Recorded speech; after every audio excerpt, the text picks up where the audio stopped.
is going on, everybody? It is Friday night, and that means another On the Stoop happy hour. Coming at you live from a very hot and humid Brooklyn. Want to say a little shout out to the crew that's already been kind of waiting for us. Anders says, hello, lads. We've got Lonnie from the Arsenal Truex Galaxy podcast. That is a mouthful. We got our very own Newcastle Tony saying Leeds. John Garfside saying morning all Mott. I wonder where it is where it's morning. I guess everywhere on the other side of the Atlantic. It is, like I said, hot and humid here in Brooklyn. But also there is a energy and a buzz. We have young kids, old men sitting at chess tables, little old ladies on their phones, all talking. Did you see the Rangers last night? They were amazing. And they truly were. John had to be super excited. There it is, the New York Rangers logo. I'm more excited. Come on. More excited about that liquid victory. Yes. Fantastic. John, I take it you saw the game last night. The rare thing about that is that I watched the game while working last night. Oh, nice. And I got to tell you, when it was 3-1 Carolina, it wasn't looking good. I kind of gave up on your Rangers. I didn't give up, but it wasn't looking good. And then even when it was 3-2, I was like, I mean, hey, this guy came in clutch. Is he the guy that scored the hat trick? Yes. I can't really tell because they've got helmets on and they move so fast. Chris Kreider. I haven't watched a hockey game in so long, but I just remember remarking to myself, this is too fast to follow. I felt like I was following like a fly in my kitchen. But you know who else watched the game too? I think I know where you're getting at. All the way from York. We got York's biggest Ranger fan. What'd you think of the game, Ben? I was happy, over the moon with it. Double whammy yesterday. Chris Kreider, he looks a lot younger there than he did last night. Oh, this is probably 10 years ago. That's when he got drafted. Yeah. That was a good game. It was like John. I thought I couldn't see it coming at 3-1, but natural hat trick, and then the empty net to finish it off. Unbelievable. Yep, we'll take it. We'll take it. Natural hat trick. Is that anything? Is that anything like the natural hat trick in football? Like where you score a header and you score on a penalty? Isn't that like the perfect some sort of hat trick? No, the perfect hat trick. There's far too many names. The natural hat trick is just when one player scores 3 goals in a row with nobody else scoring in between. Gotcha. Yeah, I learned that as I was looking at the stats here. And then John, you had brought up something I had never heard about, and that was like the Gordie Howe hat trick, which is a goal, an assist, and a fight in the same game. So it's old time hockey there. Not exactly a rarity in hockey. Probably there's many people. Do they have like a stat where it's like this guy's got the most Gordie Howe hat tricks? I'm sure somebody has it, but it's not an official stat. Was it the New Jersey game? Was it just the game kicked off and it was just 5 fights? Yeah, that was against New Jersey. I know why it came because of the 2 previous attempts by Rempe, but just all five players fighting. It's great. Yeah, it happens. All right, let's talk Leeds. Let's move ahead. I'm out of here. All right. Well, nothing's better, and Ben will make a quick change into his second costume. I can't afford a costume budget. In That's fact, wardrobe, I can barely even see my shoulders. It's just whatever T-shirt is fresh, I guess. Lolo, where are you? He says hello, boys. Does he not have his own link to the show? He's just got to the airport. He's just got to the airport, I think. He's probably being strip searched right now. And then Mr. Tom says he'll be on in a minute. Thank goodness. Because I really do want to talk this Leeds match because it's one of the first few that I've gotten to watch this season. I've only gotten to watch about, I would say maybe 10 games would be a lie. But I will say that this is, I was given a real treat by Leeds in that match because I felt it was the most complete performance by Leeds. Everyone was performing to their utmost capabilities, and even someone that I feel gets a lot of shit when it goes wrong. That's the save by Meslier on Josh Sargent was just absolute money. But enough about me watching. Ben, tell us your thoughts on. Well, if they're gonna play like that when you watch, make sure you watch the final. Man of the match is. I will be watching the final. Yes, I most definitely will be watching the final. We have Lonnie in the wings. If he wants to join us and talk a little Leeds. Hey, how's it going, Lonnie? You were like, hey man, what's going on? I was just listening to Stupid Rangers talk. But yeah, it's all good. Just looking forward to talking with you guys about English football and all that. So looking forward to seeing how Coach Arsenal were you able to watch? Were you able to watch the Leeds match yesterday? I was not. I was unfortunately at work. So I know what happened because Tom said they won 4-0. But yeah, I mean, fair play to them. I heard. Ben, am I right in saying that Somerville had a good game this year, right? Yeah. Yeah. So looking forward to seeing how he transpires. Ben, do you think that Somerville is going to have a good summer? Do you think he'll be picked for the Dutch team? I didn't give you a pick for. Or do you think that Somerville is going to have a pick for the Dutch team? I'm not. Maybe fringe. I Okay. don't think until he has a bit more Premier League experience. But I'm not quite sure where the Dutch are at the minute with their selection. But maybe in the thoughts, I would have thought. I'm not quite sure on what level most of their players are at the minute. Like obviously you've got Italy, you've got a few lesser league players, so maybe he is in with a shout. I'm not 100% at the minute, but I'd take him. I'd put him in the preliminary squad and see what he can do. Okay. Sorry, I just wanted to ask that question. Yeah, good question. So, Man of the match though yesterday, I'm stumped on, to be honest. I thought Archie Gray was immense, even though most of the apps didn't rate him.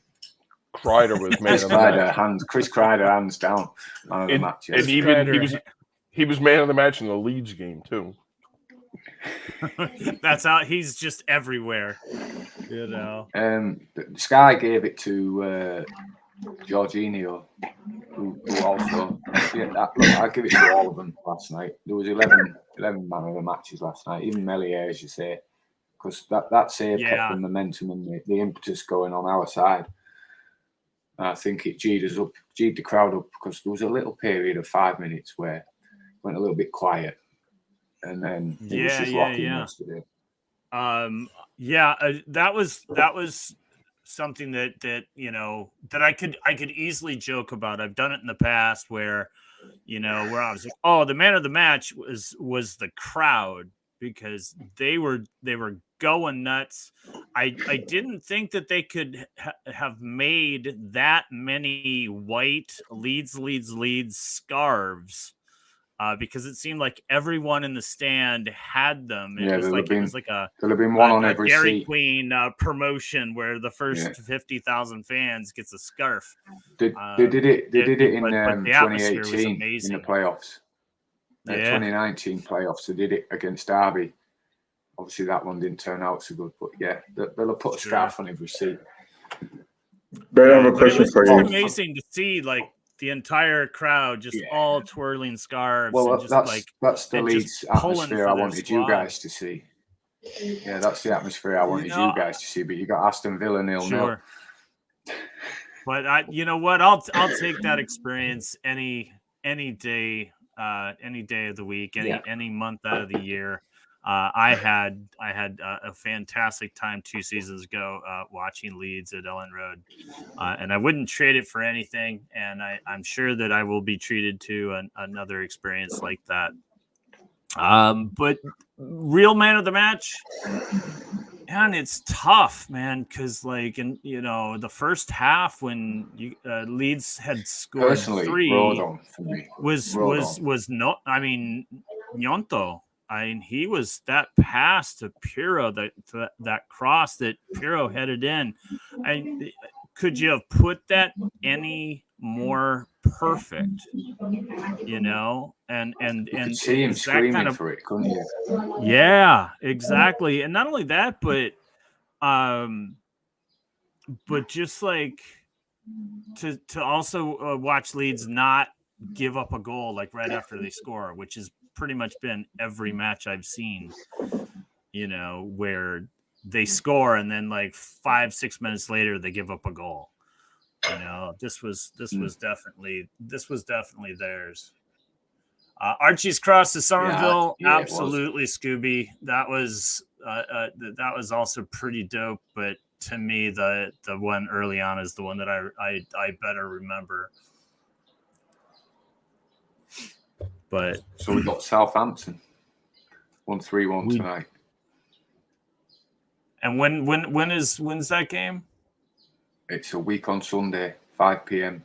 in UK. A week this coming, so next week. Yeah. Are you feeling confident about that?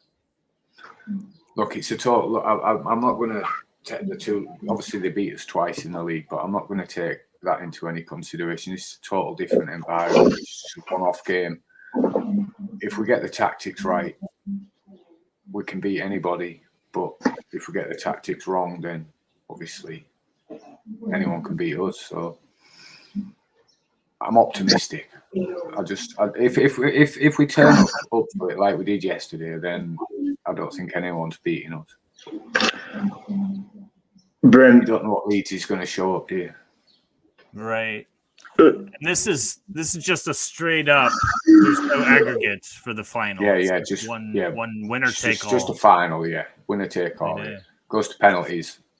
That's it, done. Oh, and it doesn't go into extra time. Oh, I think there's extra time, but it inevitably finishes at penalties.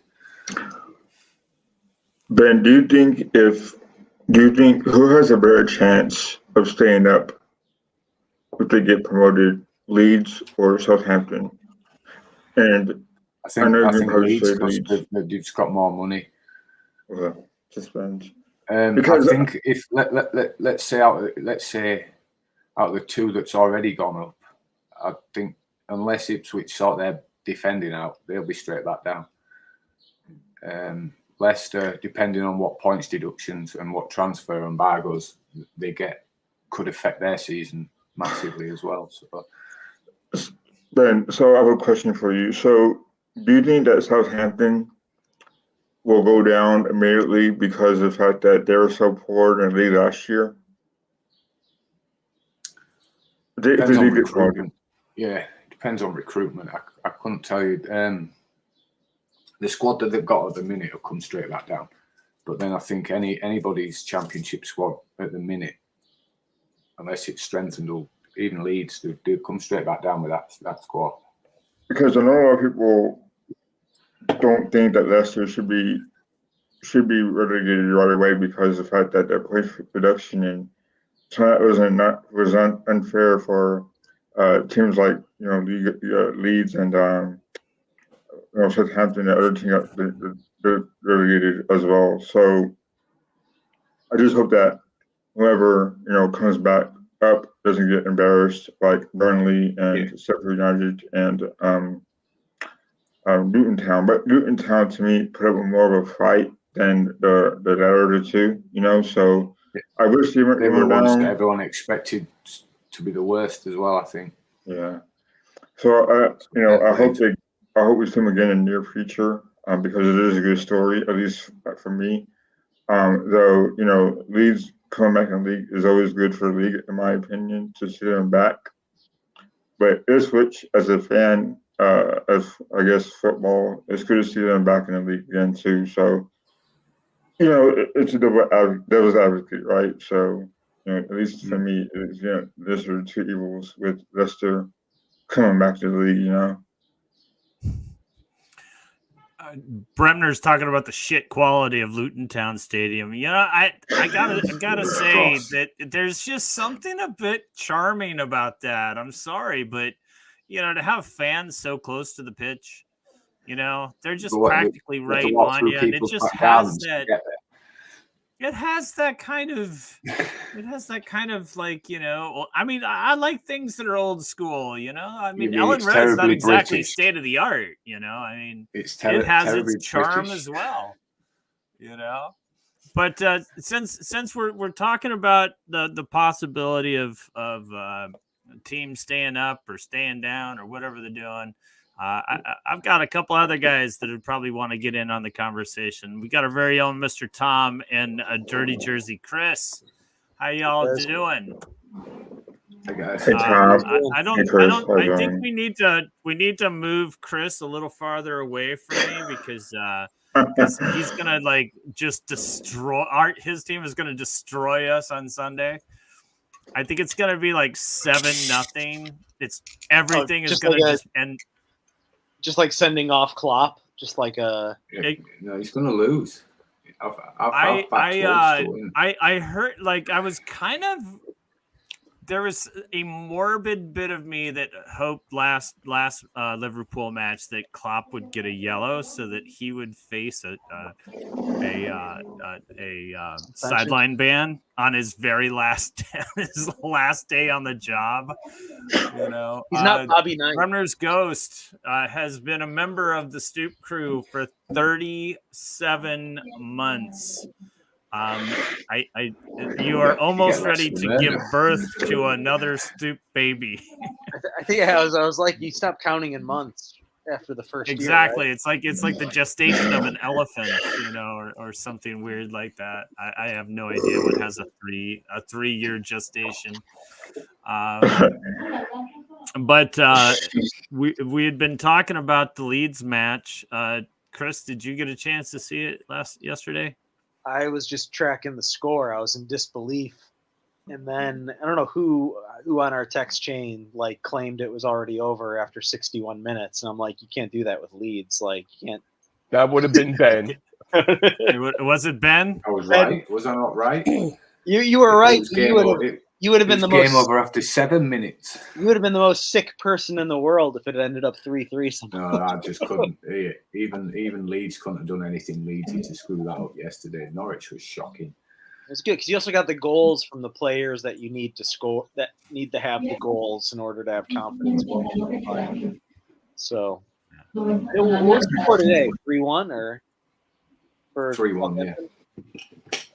I mean, you guys just played them a couple of weeks ago, but hopefully you're in a different mental state this time as opposed to the last time. But, yeah, hopefully. Because if it's a repeat of that game, that's not going to be. We're not going to see Ben and Tom on the next week.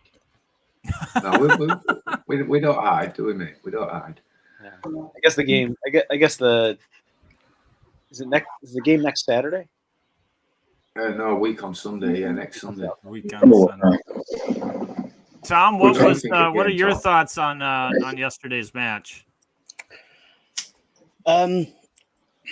Historians will look back and try to find out what David Wagner's game plan was, because we fucked it in 6 minutes. Whatever it was, it did not work. We laid every trap possible and they fell into every single one of them. And it was fucking beautiful to see. Pardon my language. Everything I that think could that's a go way right to put it. went right. Yeah. Sorry, what did you say, Mark? I said that is certainly the way to put it. As I had said earlier, I felt that it was Leeds, of the 10 matches I've seen, it was Leeds' most complete performance, and one that I found maybe even the most impressive performance I've seen of any football I might have seen this year. Maybe with the exception of West Ham's defense against Arsenal on what was that, Boxing Day weekend or something like that. I know it was only 2-0, but Arsenal had 18 shots on goal and still couldn't score. Lonnie didn't like it very much, apparently. Anyway, I feel the man of the match was Kamara. Made probably an unpopular view, but I felt like, don't get me wrong, everyone played their part and chipped in. Like everyone, you can say, oh, they did X, they did Y, they did Z. There's gonna be a reason. You can go, so-and-so's man of the match, or Ruta scored. Well, we had 4 scorers, so. But I feel like Kamara was he was like a fucking dog that had been let off its leash. He was all over that pitch. He was on everything. He was chasing. He was leading the front. He was foot chasing back.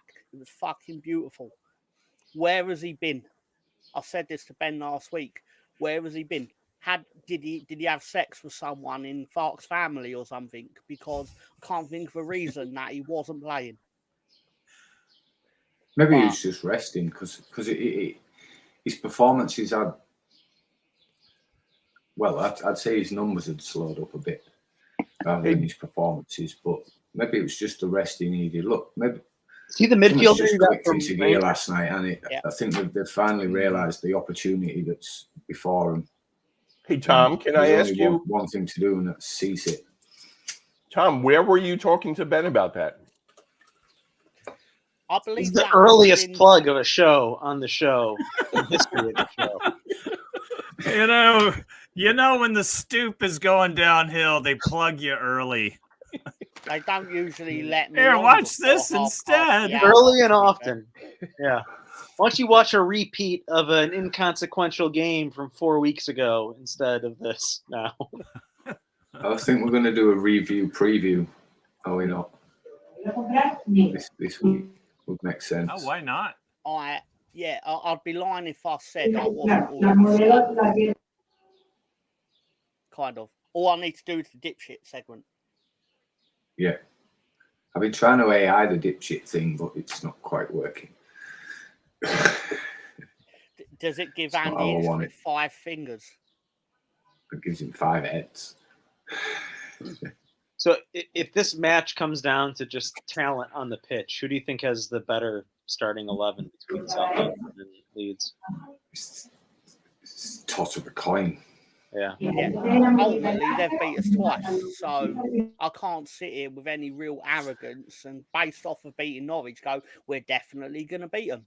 Although I do think there was nerve. Who owns the nerve on that Sunday at Wembley? I think there was 2 deciding factors to both them defeats, though. And the first factor was there was no Broad on. Yep. The second factor was it's just the end of the season and we was down and out. So I think you'll get a totally different game. It's like the 4 Norwich games have all been different.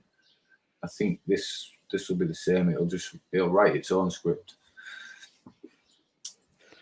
What was David VAR? You think there's one part of the pitch? Like, is it a mid? You think it's like who wins the midfield wins this, or what do you think's the? Who puts the ball in the net? Well, I know that. Simple as that. Team that scores the most points. Edgar Winterston says easy win for Southampton at Wembley. Those are fighting words at this panel. Edgar's more than entitled to his opinion. Yeah, he is. Exactly. He's throwing out his bait, and I'm not going to take it at 25 past midnight. That's it. The season thus far would favour Southampton easy win at Wembley, but we all know it don't work like that. So look, it's a blank sheet of paper. It's 50-50. We'll just see on the day. It's whoever turns up and wants it more. Right. Don't get me wrong. Exactly. I wouldn't be the saddest individual if Kyle Walker-Peters came down with a mystery illness in 10 days' time. I'm like that guy. Lex Luthor in midfield, small bone, because we need to do something about him. He's shit and he scores against us. I'll just send Harry Potter after him. You know, when I was watching Southampton not too long ago, I don't know what match it was. It was just on, so I was like, yeah, I'll watch it. I saw him. I thought it was Joe John Shelby for a second. You know? So yeah, I guess they're cloning. They're cloning that like, you know, it's like when Leeds all had the top knot. Now it's just that you're just gonna have you're just gonna be a really funny looking bald guy, very pale. Be almost like a bunch of me's running around on the pitch. But John Joe, he has does he have is it alopecia? He's kind of has that Voldemort look to him. Yeah. No, he just shaves his head, John Joe. Okay. He just Chris does the White Homer Simpson where he back in sticks the it in a bowling ball cleaner and it gets all nice and shiny. Is he still doing the Joe John Shelby that used to play for Newcastle, Liverpool? Yeah. Yes. The very, very same. He's good for one free kick a season, like a really good long distance goal. Yeah. Yeah. And an early sending off. Where is he? He's still, is he at Swansea or is he? I thought he was in Europe. He's what? He was in Europe. Is he retired? No. He was at Nottingham Forest, wasn't he? He was at Forest. He's in Turkey. He's in Turkey. Yeah, he's with the. No, I'm not. I'm not pronouncing that. Chaikur. He's in Turkey. Probably second division. You guys can pronounce that. I'm so not touching. The only clubs I know are Fenerbahce and Galatasaray. No, he plays for Chaikur Rizespor in the Turkish Premier League. I can say that. That E with a little squiggle is like chai. Okay. Vestekis is the other one too. Vestekis is the one I know too. I didn't know that. That was whoever called that he was somewhere in Europe. That was a good call. That's better than my guess. It's better than Swansea, which you're quite. Bad drills, Chris. You're the European pundit. He hasn't been at Swansea for 8 years. Yeah. But you know what's funny? Players in Europe past their prime either go to Turkey or MLS. Or Italy. Or they retire in style in Saudi Arabia. There's more money in Turkey. If you're like the sixth guy in the roster, there's more money in Turkey. But if you're one of the top 4, there's more money in the US. It's kind of like that's why all those Turkish teams would destroy the MLS teams, because person 4 through 11 is much better. Also, there's more history there in Turkey than there is in MLS, if you think about it. I mean, you have, like I said, clubs like Fenerbahce and Galatasaray, Vestekis. Hey, what's the one that Leeds hates? Is it Galatasaray? Yeah, we don't talk about them. Okay. Yeah, the club that shall not be named. Well, it's funny because John Joe Shelby, Voldemort. It's funny because all the players that were former Dutch players went to Turkey for some reason. Like Van Persie, Wesley Sneijder, Dirk Kuyt also went to Turkey as well. There's a lot of money there. Yeah, we pretend that Galatasaray don't exist. But now their wash-ups are like Mauro Icardi and. Oh yeah. They killed our fans and got away with it. Oh. Last week we were shitting on Bayern Munich, and now it's Galatasaray. Who else do you hate in Europe?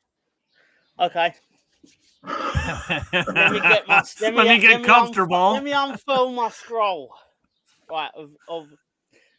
Okay. So, are you saying Leeds' enemies or my enemies through Leeds? Because there's 2 distinct different lists, and I'm a lot pettier than Leeds United are in general. Let's go with Leeds' enemies first. Okay. I don't know if we have enough time for your enemies. The list is We'll start with everybody in England. But Tom, isn't Brent? I have a problem with you people. Isn't Bradford City, a rival of Leeds. Yep. Right. Okay. Yeah. Yeah, but we don't really care. It don't matter if you're shit. It doesn't matter if you're a shit team. We will still fucking find a reason to hate you. What was Bradford City the one that was in the FA Cup final against? No, it was a League Cup final against Swansea. Against Swansea. Yeah, it's true. Yeah. So you watched that game hoping Swansea would win 5-0 like they did? Yeah. Nah, it was no consequence to us. So, sorry, Tom. I noticed because one of my good friends at the pub, he's from Bradford City, and he had a big turnout at the pub we go. He had shirts made, everything else like that. And when they played Swansea, but then they embarrassed him, so it was like, oh well, it was fun while it lasted. Do you know who managed Bradford in that game? David Weatherall. Guy who now manages Wrexham. Are you serious? Parkinson. Oh, Parkinson. Yeah. I can't believe that the first thing Good that manager. popped into my head was Ryan Reynolds. Good He's manager. the manager. Is he on? Rob McElhaney. I watched his film today. It was all right. Is it any good? Yeah, it's fine. It's they call it. It's a comedy, but I think it's more sentimental than funny. But I want to watch Ryan Reynolds being Ryan Reynolds. The Unextraordinary Gentleman, whatever it's called, with Henry Cavill in it and Jack Reacher. I haven't seen that one Good. yet. It's only just come out, so. Have you guys watched Shogun on the TV show? I watched the first No. couple of episodes and just I didn't get back to it, but I do want to watch it because I hear by like episode 4, it's just like ridiculously good. Yeah, fucking the best TV show I think I've watched in 10 years. So, Wow. Okay, that says something. It's only Big because statement this from show Chris. isn't on TV. That's only because they stopped showing Seinfeld.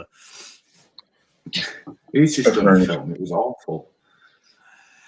Anyway, Mr. Tom, that list that you gave was awfully short for a man that wanted to unroll a scroll and talk about. tell me the ones you. The list is just Bradford at the moment, right? So we're going Chelsea, we're going Manchester United, obviously. Galatasaray are deceptively high. No, they're the highest on yeah. Well, yeah, but I mean, considering we never play them, it wouldn't occur to people they'd even be on it. But we hate Man U. We despise the Turks. We do. Yeah. Sheffield United. Basically, anyone in the Yorkshire region, actually, anyone within the British Isles mainly. Yeah, because it's not so much we hate them. It's just some reason they all hate us. So fuck you, right back. Are there any clubs that you have like an odd kinship with? Like probably not in England, but like Well, no, a sister club. I'm not. Yeah, no, have I'm sister not saying, cities. no, I'm not going to say this to suck up to anyone, but I'd say the Yeah, only Hell thing FC. Well, yeah, but I was going to say we kind of have with Arsenal because we don't like everyone that they also don't like. We're all right with Liverpool, I think. Ever since they applauded our title win back in the heyday of Revy, I think there's not much like toxicity with Liverpool, is there? But there's not some like Celtic. I think there's we're not like all some right with as well. second-tier club in France that for whatever reason they like. You go on like a Wikipedia page and it's like this club's sister club is St. Pauli in Germany. You have no idea. Ryan, were we supposed to let you win just so Man United didn't get the title, sir? What? And we'd have gone down if we'd have let you win. So no, swivel on that one. They expected Tottenham to beat Manchester City, right? Yeah. And if they didn't, they threw it or they let them win and all that bollocks. So by that logic, why weren't we expected to try against Arsenal in 2003? Look, we're not Tottenham fans where we'd rather see you lose. I always want to see Leeds win, no matter what the consequences be for any team we hate. It's my team. I don't care about the other team that's going to win the league. I just want 3 points for Leeds. I can tell you what happened in 2003. I remember it plain as day, right? It was on Sunday, obviously. I remember wanting to win the match. Yeah, wanted to win the match, mainly for our own survival, but it turned out it wouldn't have mattered. We would have survived anyway, I believe. But we didn't know that at the time. But my actual thought was, if we win, great, we've won. And if we don't win, it'd be, that's an unfortunate side effect, isn't it?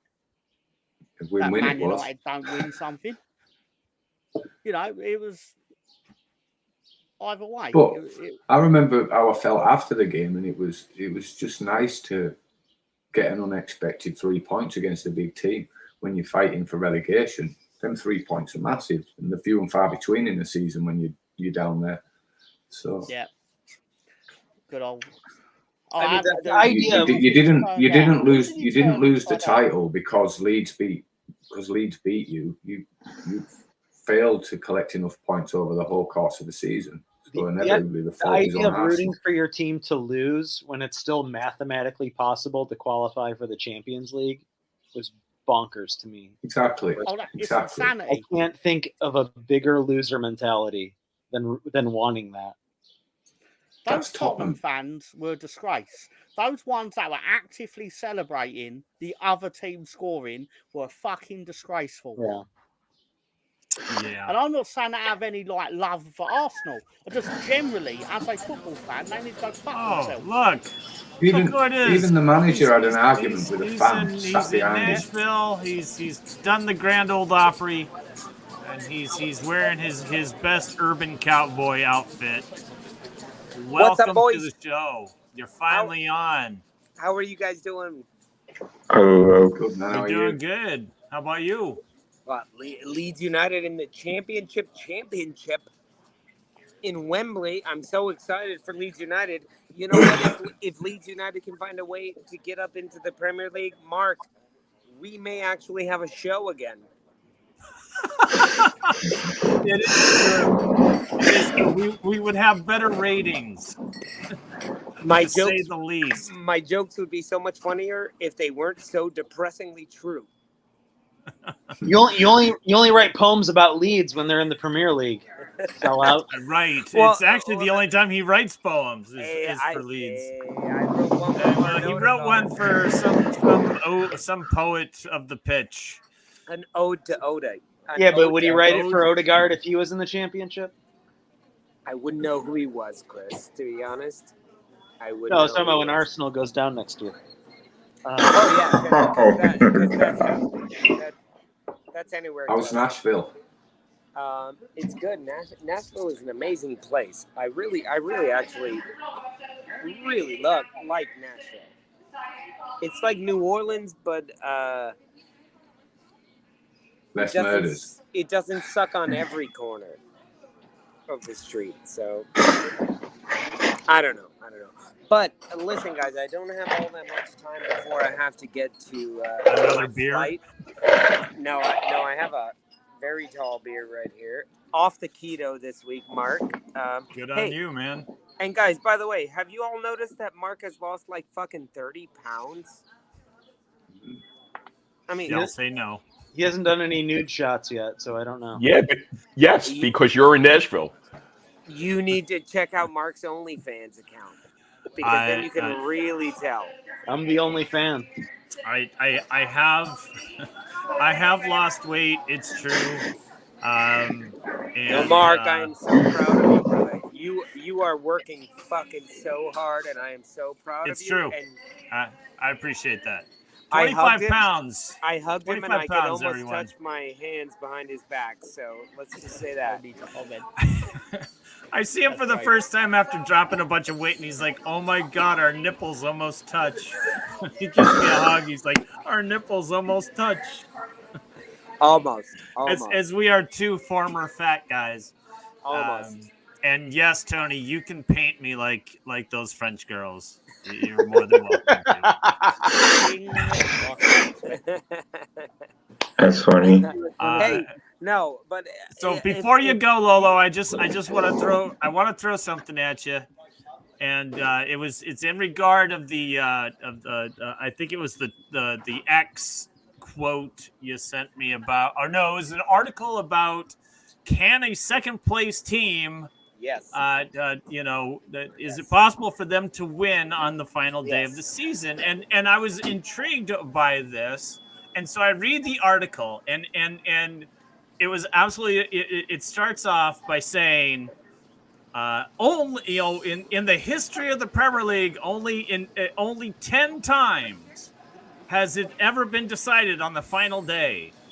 And I was like, wow, that's really interesting way to put it. That's a third of the history of the Premier League. It is a third. It sounds like it happens more often. So y'all have a chance. Sorry, what? What happens more often? Okay, so Mark confused you all by everything he was just saying, but let me clarify what he's saying. On the Premier League has only been around for 30 years at most, and 10 times it has come down to where the final day could decide who wins. In those 10 times, the team that was first place won. And continue. Whoever's been top on the final day morning. Whoever's been top on the final. Exactly, Ben. Exactly. Yeah. So positions change very rarely, basically. Yeah, because all you got to do is win. Not just at the top. Yet another thing I got confused about football. Is that what happened?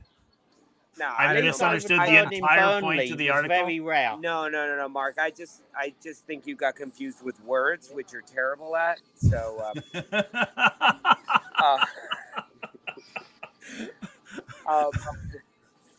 Look, it can be possible. Anything can be done, whether it will Mark, or not. Don't worry.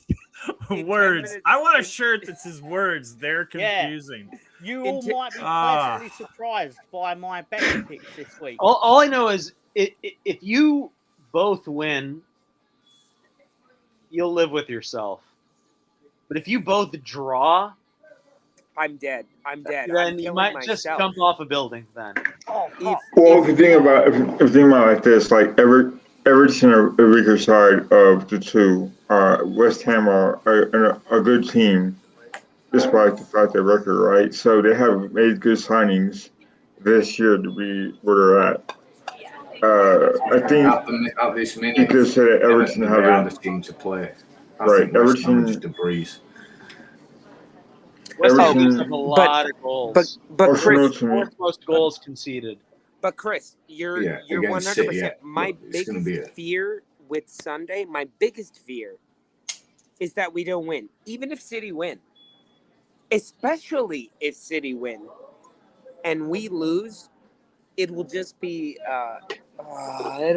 fucking disaster. If we win and you lose, it's a 5-point difference. We won't even remember it was a close Chris. Exactly. And then we didn't even get to 89 points. So we're not even in the realm of Liverpool losing 92, 97, we need to get to 89. We haven't even hit 90. We shouldn't be that upset about losing the league. You didn't hit 90. Well, what would be more upsetting if it was lost that way, or if you guys won and City won and you guys end up being like the best football team to not win? No, Liverpool is that team. 97 points, my friend. But 97 points. You can't win the league with 90. Sounds like you're at a racetrack. I am in a racetrack. You're 97, and our only loss was to Man City. Does anyone want to guess the odds on both losing? Oh, jeez. Oh, good one. 80 to 1. 100,000. 113 to 1. 8,000. 8,000. 10,000. Lower. A lot lower than what Lolo said. 800. I'm going to say 4,500. 14,227. Oh, I meant in English odds, not the Vegas bullshit. 373. 900 to 1. $1. $1, Okay. Bob. $1, Bob. So Everton to win at Arsenal, 14 to 1. West Ham to win at Man City, 18 to 1. Combined, it is 284 to 1. I'll take that. I'll take that bet. I 127. have this horrible feeling that Arsenal is going to lose to Everton. Everyone keeps talking about, and Arsenal would have won the league if Son would have made that goal. I'm like, no, that would have been super No, pressure the on worst thing Arsenal. that can happen is you get a draw and they Oh. lose, and then it ends up as a 1-point league. Yeah. No, Alright. we have to Right. win. We have to win. You have to win. Just win. You're winning. Win it. And Arsenal, win, baby. Just win. Arsenal don't win unless they don't lose unless of the year either. Generally, shut the fuck up, Lonnie. Shut the fuck up, man. Right now, I'm going to kick you off the show. I don't have the capability on my phone, but I will text someone to get you off this show if you say that again. Lonnie, Arsenal have never lost. the league was Shut lost. The league was lost when Lolo posted that picture of an elephant in a tree. All right. God damn it, Chris. Yeah. You don't understand this, what don't that you, photo Chris? means. I do know what it means. No. It was so dumb. It means crash bang wallet. No, it means the elephant is gonna fall. It means No. the elephant is gonna fall. Come on. I think Anani's gonna score a goal and it's asking an Arsenal shirt, propelling them to win the league. Yeah, I think Jordan Pickford is gonna Tony score with a the goal. zinger. Jordan Yeah, Pickford is Pickford, mad bro. that he didn't get the golden Are there any glove. former Gunners on Everton? Iwobi? Wobby was. He was on. That was He on the plays for ball. Fulham. Plays for Fulham now. Iwobi plays for We don't- Fulham? Yeah. Well, we don't need to worry about that. What we need to worry about is hashtag Friends of Declan Rice. Because all those, forget about West Ham fans, just think about the players. They all love Declan Rice. They all fucking love Declan Rice. They are eating their white rice with a little bit of soy sauce on top, and they are loving that shit. Well, I think Kudus is also Ghanaian, so he always wants Partey to win as well. There you go. And David Moyes, it's his last day, and he taught Arteta some things that he knows. Mm-hmm. I'm confident. So, Me too, Zep. Me too, Lonnie. I would love to be confident with you. I think Arsenal is going to handle business. I just don't see Man City losing their first match at home. You know that I don't see the City losing at home for the first time in a season, and like West Ham's like away goal differential is awful. It's like minus 30. The last two games, it's minus 5 goals per game. Yeah, it's absurd. It's absurd. They've No, given up Mark. I said the fourth most goals in the league. Mark, in all honesty, I am resigned to the fact that City are going to win their game on Sunday, and it sucks, and we will fall short, and we will not win anything, and it's another season without a trophy. What's that show that's sponsoring the live table? We all love lads. I don't know. It's some gay site. Gay site. We all love not lads. fucking We Arsenal all love shit. lads. We all love lads. Yeah, but that gay site was what got your show ratings. Now it's gone to now it's gone to some woke show about Arsenal. You're getting no ratings. Nowadays, Mark's OnlyFans is the only thing that's bringing fans over to this show. Every now and then, it's certainly not my knowledge about articles of the last game of the season. Words are hard. So, Lolo, predictions? Lonnie, predictions? Anyone? Predictions? I have to go soon, so that's why we're getting to your prediction. Go first. That's going to help. Looks like the guy off the Madri app. Did you sell Madri Lager over in America? No, I actually, yes, I do believe we do. In New York, I've seen it. Yeah. That's from Spain, right? Lolo. Go ahead, Lolo. I'll tell you where it's from. I think it's from North Yorkshire, is it? What are you talking about? Oh, I'm thinking of something else. Talking about beer and Arsenal. And your final thoughts before you board your flight and get home safely. Yeah, Tadcaster. I am Better he boards his flight than bore us. Hey, Where are the Rangers right now? Where are the fucking Rangers right now? sitting at Second. home waiting for their next appointment, their next opponent. Good. Just like John. Knock on your door when I arrive at midnight. You better have a shot waiting for me. Okay, so here's. I thought the carrots were exclusive to Gary. Okay, I hate. I'm gonna say it, and it's probably. This could jinx everything, and good. That means that this little stupid Mexican dude in Nashville, Tennessee, is responsible for Arsenal's season because he made this stupid prediction. But I'm gonna say Arsenal win 2-0.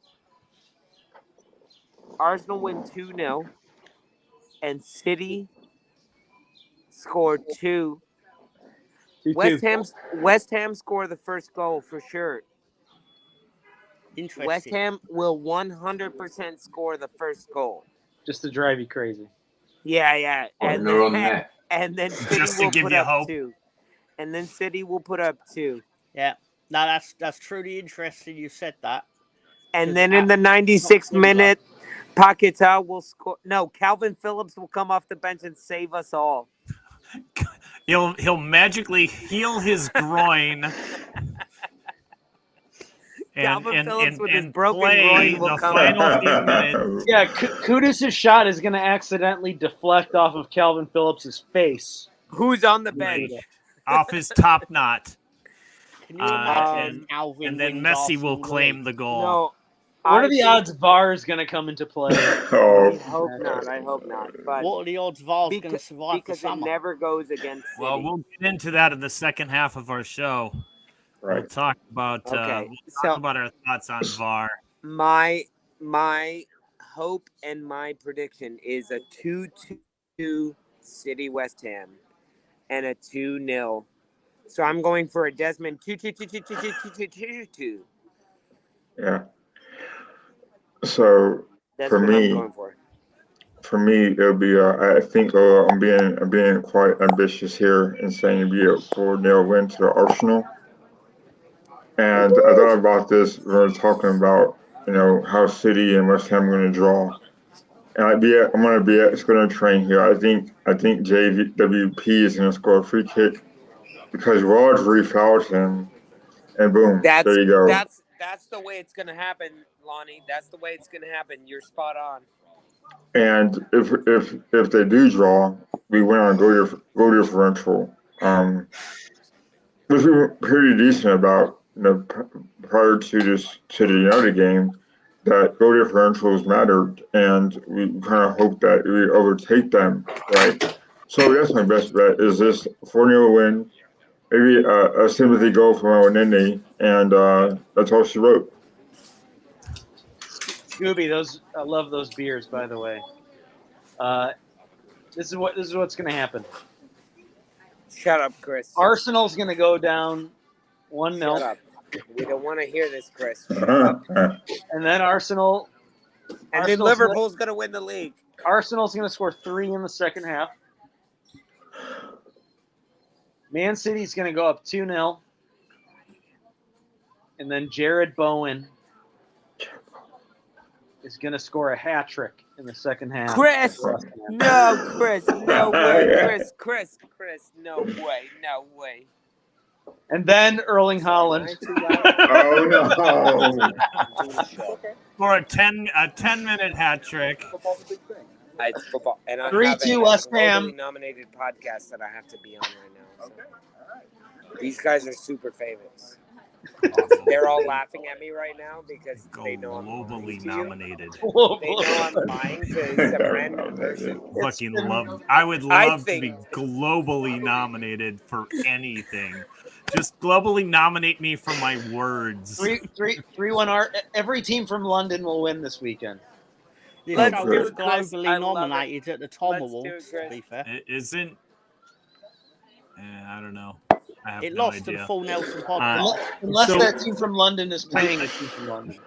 I do have a question though for the Arsenal fans.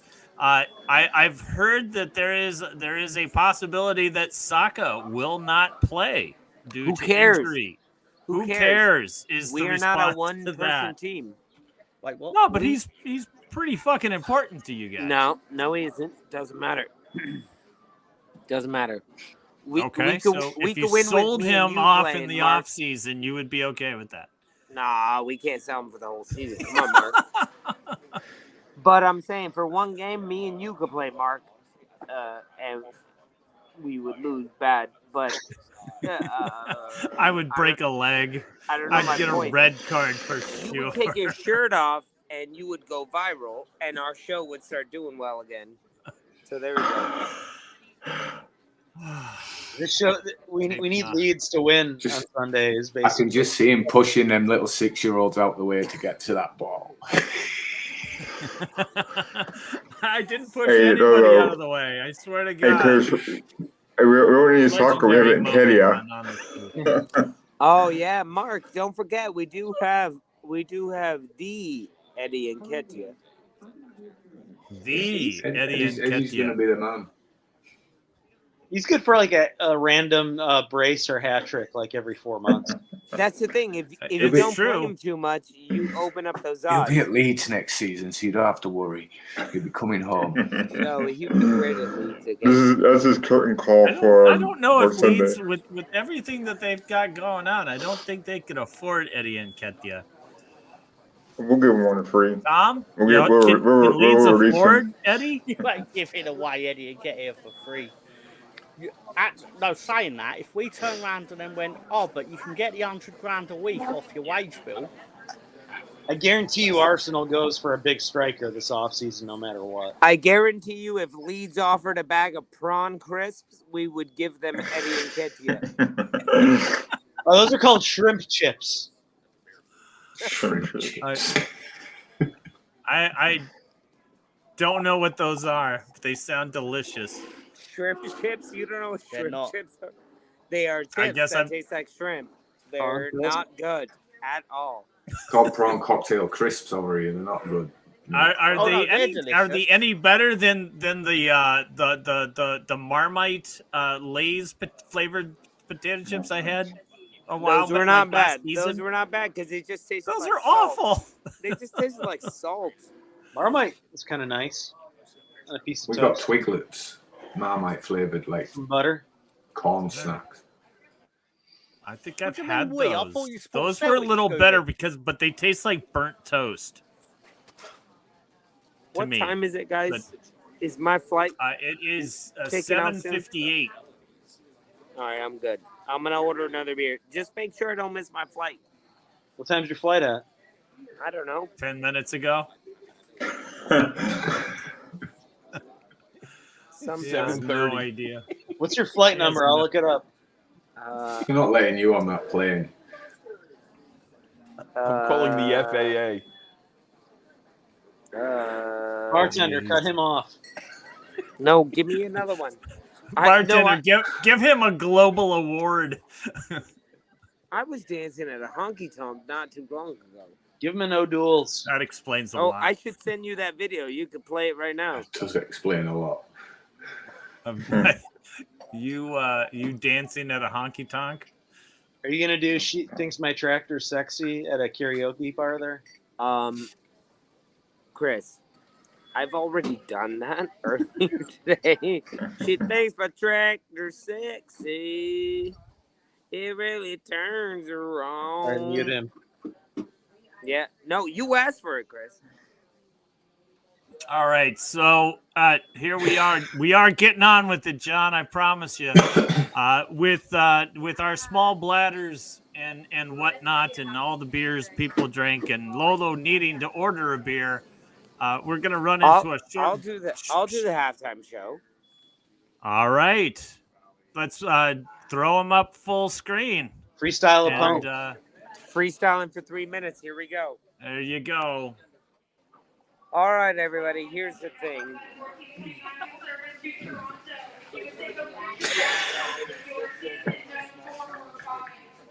just making sure that wasn't my flight that I need to leave. Hey, boss, can I get another IPA? Yeah. All right. So here we go. Here's my thoughts on what's going to happen with the rest of this season.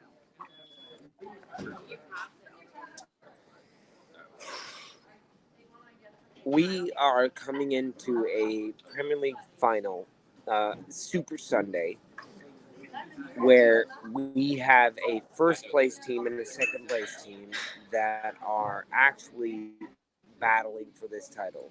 We have West Ham playing, and then we have Arsenal and Everton. Everton are terrible. West Ham are terrible. Manchester City are good, and Arsenal are good. If both the good teams win, we all lose.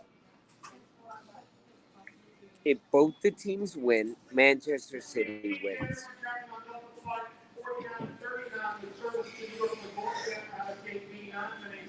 I'm having a hard time with this because I love my club and I want them to win the Premier League, but I do not think that it will happen. And here are the facts beyond that. Since the Premier League's inception, the second place team has never come back to win on the final day. Anytime that it's been possible, it has not happened. Anytime the second place team could overcome the first place team and win the league, it has not happened. Now the mathematics in me take over, and I say, well, there's 10 or 11 times that it has happened that way. That means we have a better percentage of it flip-flopping and us doing it because it's never happened before. So if you look at percentages and possibilities, it's never happened before. So now it's due. We are due for a flip. Then you have to consider the Premier League chairman refuses to go to Manchester City with the Premier League trophy. They are sending a replicate Premier League trophy over to Man City's, to the Etihad. And they are sending the Premier League trophy to the Emirates. And they're decorating it with red ribbons. And the other one they're decorating with the baby blues, of course. The legit trophies. There are two trophies, like it or not. Thank you, John. This is perfect. There are two trophies. There's a trophy that the Premier League uses, and there's the trophy that they give trophy from Manchester City. And they said, we need that for the rest of the season. But the chairman of the Premier League is not going to go to Man City because he does not want to give that trophy to City when they win it. And I say when they win it because they are going to win it. I mean, let's not get it twisted. Man City are winning the. But Oh, sorry.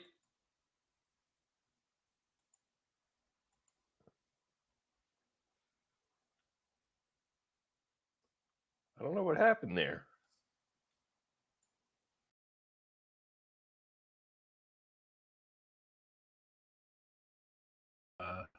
Hey, everybody. We're not really sure what's going on. Welcome back to the second half. He just got cut out. I don't know what happened. It wasn't me. It's maybe his quarter ran out on his internet. He was rambling pretty good. Maybe just the powers that be just said, you know what, we've had enough of his shit. But it all was very interesting to hear a Arsenal fan basically 48 hours before the final matches just gives up and says they are going to win. I was ready for the Oscars. That was funny as fuck. I know. Wouldn't that be great if we could not be demonetized and we could play like 10 seconds of the Oscar theme when it's just like you're just going on far too long. I wasn't so I didn't quite understand what he was talking about there being 2 trophies. So what? There's just like one's a consolation trophy. There's one that's got City's name on it permanently. Is what he's saying. The Premier League's rigged to City. They have just in case it does go the other way. I've maintained for a while. Yeah, that is what happened. His phone died, and I don't know. There's plenty of power at a bar. You know, when you sit at the airport, there's like plugs everywhere. You buy a beer, it's got a plug in it, and you just stick your phone in. You just pour the beer into it. Exactly. It's beer powered. I've maintained this on the show for a while, and I don't think that it is any shame that Arsenal doesn't win this season, unlike last year or not getting into the top 4 the year before. So I don't think there's any, you can't say that they bottled it. But I've also said that, Arsenal will get their turn. There is, without a doubt, they're going to win the league. It's not going to be this year, but I think, next year for certain, or even maybe the year after that, unless Leeds has something to say. Oh. Nothing from the Leeds boys. Nothing at all. No reaction whatsoever. I just personally think tomorrow's inevitable.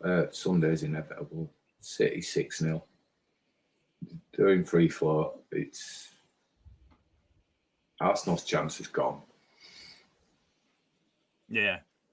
I'm not really sure when they lost that chance, but It was but they'll have their time.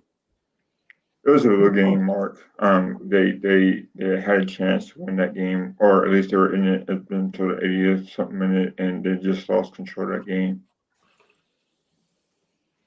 I'm going to be mailing this out to everybody, and they can fill it out. And this is with regards to Lolo.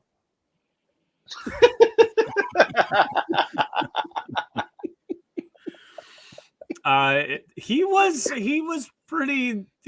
pretty loopy, and then when he just went into I was dancing at a honky tonk last night. I can't wait to have him send the video to one of us, because I guarantee you there is video. Anyone that knows Lolo as well as Chris and I do know that he loves to entertain and on any stage. It is Najee, and sir, come on, Chelsea, come on, Chelsea, come on, Chelsea. Najee, you've had ample opportunity to. We've offered to have you make videos for us, so you could sing the praises of Chelsea. And yet, he's on a good run of form. So do you think City is this done? When Pep eventually goes, is City are they in the, maybe it's a bad example because Byron's second this year. Are they the established they're just going to win the league for a while? It's Najee saying nice things about Leeds. Is it Pep or is it City? Is. He is, again, Najee, you need to come on the show. The link is in our chat. Take a few moments and join us. Yeah, man. Chris, I'm just kind of curious. I mean, is it the same thing that you're saying? Is when Pep goes, is there this kind of change of the guard? Is it enough of a machine with enough money in it to keep going, or is Pep the Let me ask you: Is there that for Liverpool? Because that's the same situation. I don't know anything about the guy that came in for Liverpool or will be coming in. He used to coach Feyenoord, and he's really good from what I've heard. Sorry, Chris. It's a tall task, no matter what. I like his style of play is comparable enough to Klopp's, but I mean he's got a tall drink of water to drink there. I think it's whoever it is, it's gonna be a lot of pressure. I think the one thing I think though is I think Klopp will work with him on the transition because I think Klopp genuinely loves Liverpool. But it's like when Moyes took over for Sir Alex, Moyes was kind of his. Sir Alex Ferguson kind of anointed him, right, to take that role, right? I'm asking the Leeds guys like they care, but I think the reason why, Chris, is that because he was also Scottish as well, so maybe there's somewhat of a lineage there with him, and the stories of two are kind of different but the same in the sense that I think Moyes had a little bit of success at Everton, meaning he didn't have them be as bad. In retrospect, firing him was probably a mistake because everyone else that followed him up was just as poor.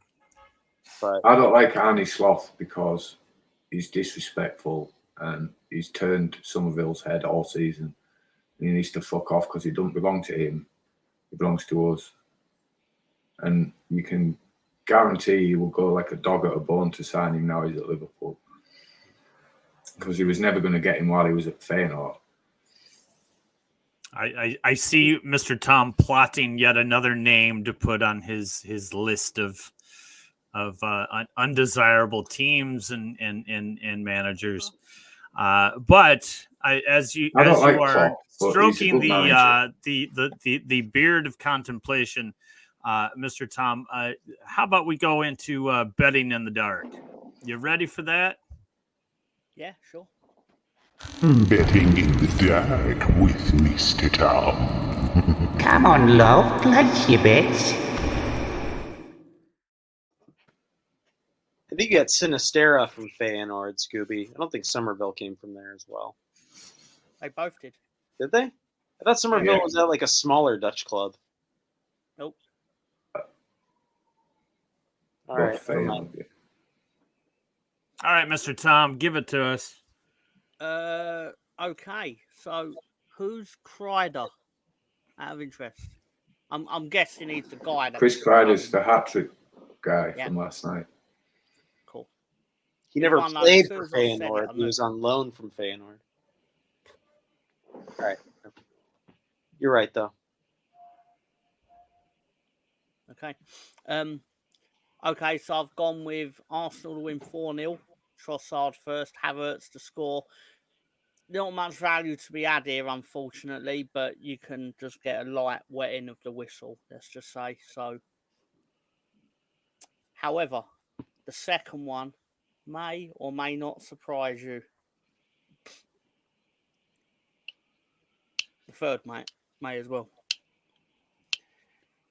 We're going for some serious money here because obviously Liverpool are on the beach, Wolves are on the beach, but at the same time, it is the final Klopp game. But I get the feeling that it will take Wolves scoring to actually set things in motion. I like that.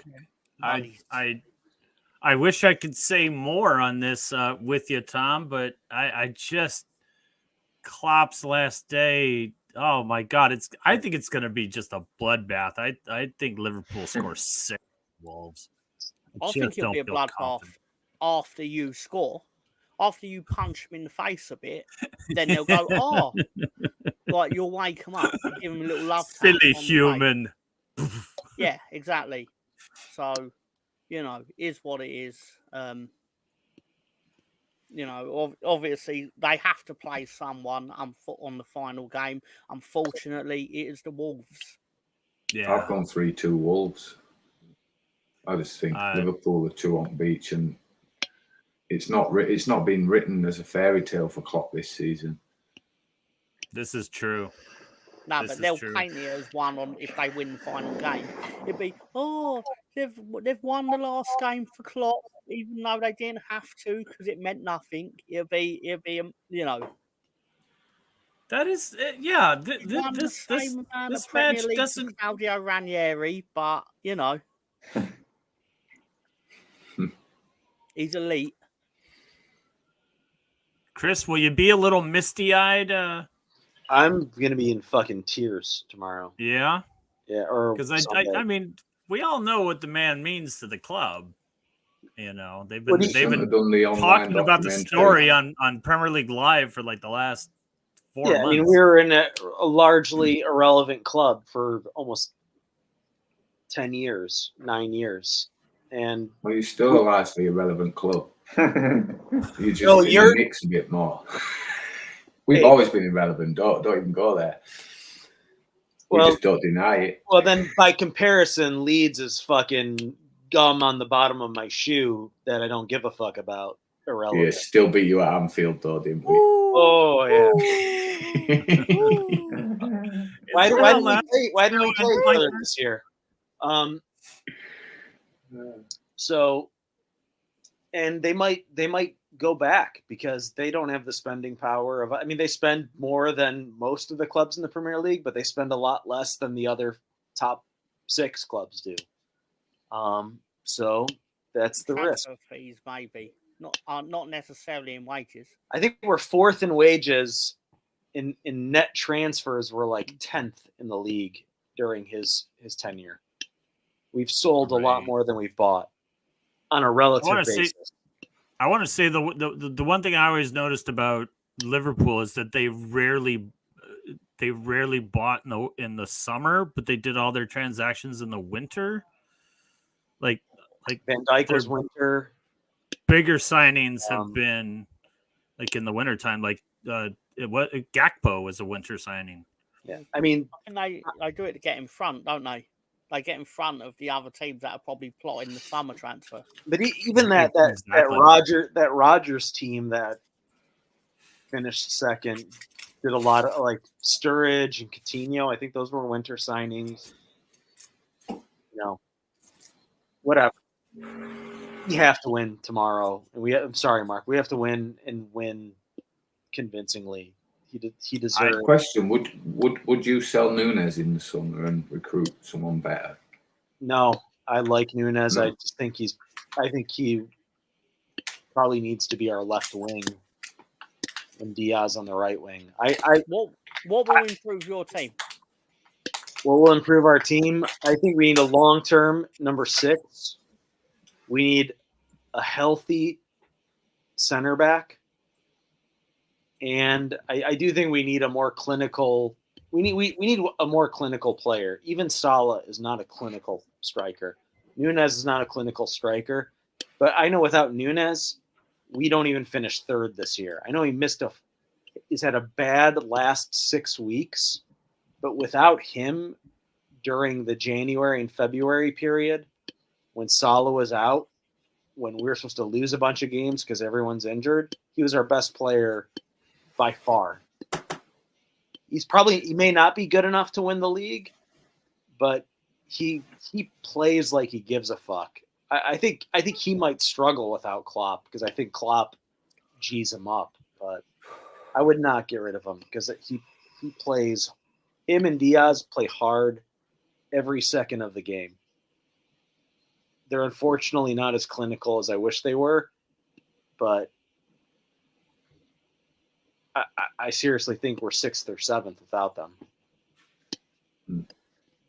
So I don't know. I don't know what we can afford at the striker position.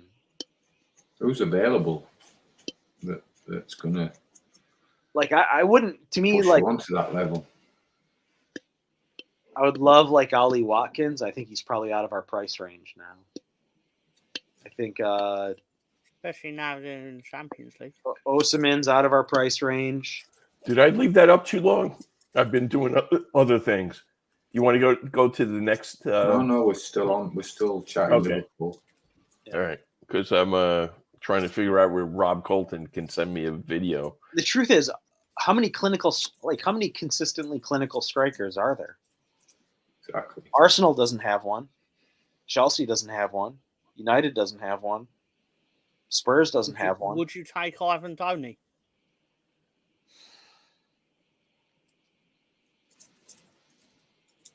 I mean, what is he, like 27, 28? Well, yeah, it's not going to be like a long. Yeah, as well as short term.